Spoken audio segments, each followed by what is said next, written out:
All right, today I am going to talk to you about website localization.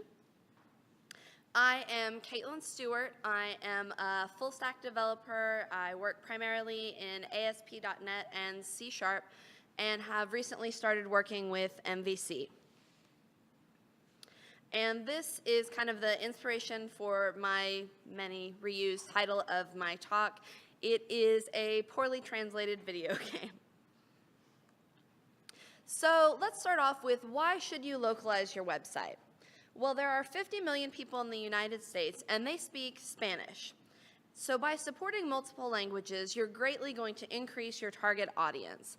And once you've got it set up for one language, it's really easy to add support for another language. So localization is just making sure that your website is available in many different languages. So theoretically, as a user, if you change the language in your browser to Spanish, you should get websites that are in Spanish, right? So OK.gov does not. We have a big Hispanic population, and we only have services here in English. GitHub does not, so only English-speaking devs can easily use this. Stack Overflow does, which is great, helping, not only does that help you, but it helps people that don't speak English are able to see it, and you're able to benefit from their utilization of that site. Google does not directly convert it. Newegg doesn't, but Best Buy does. So if I were a consumer looking to purchase a product, you can see that Amazon doesn't translate it, but Best Buy did. So if I spoke Spanish and I had just set it in my browser, I would definitely be going to Best Buy, especially if I needed to do research or get more information about a product. So you can see that that's going to greatly increase your audience when you target them by their language. So you've decided, yes, we should definitely localize our website. Where do I start? Google?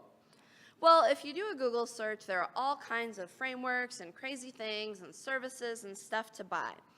But all these languages have built-in support for localization. Java, .NET, Ruby on Rails, JavaScript. So most of them just have a built-in way to do it. So the first thing you'll want to do is you'll want to get your user's language. Now the most straightforward way to do this is going to be to get it from the browser. And how that works is when the browser sends a request to the web server, it can include information about the current language, and it typically does. Now, when you do that, it's typically done back-end, but there are going to be some client-side workarounds. So this is OKC.js. We don't have an accessible back-end. You're front-end developers.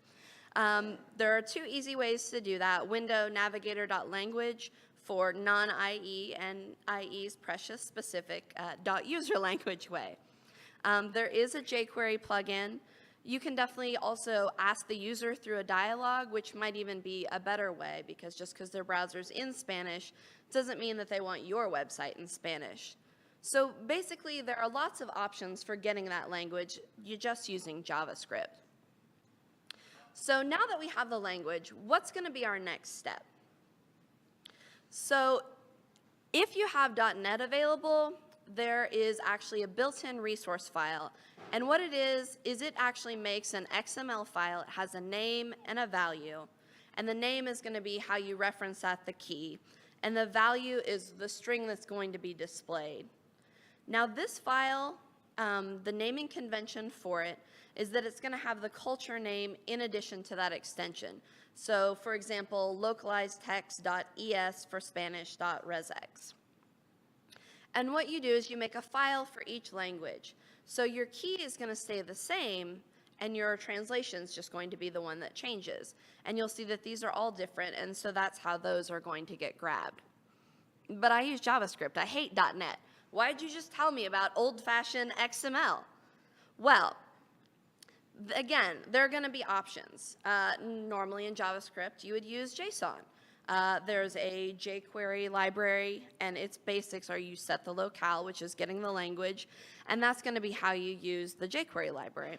But there are tons of libraries that do this, but they all boil down to just using JSON.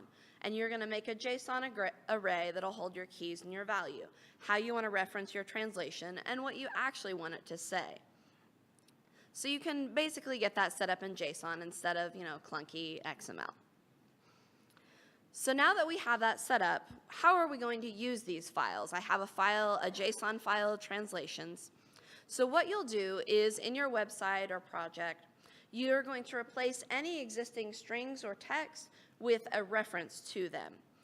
So you're going to access the value from that JSON array, whether that be a function or whether you use jQuery, but you're going to create a reference to the value. Now you only have to do this once. So it is a bit tedious. You have to go through and replace all, hard-coded text strings.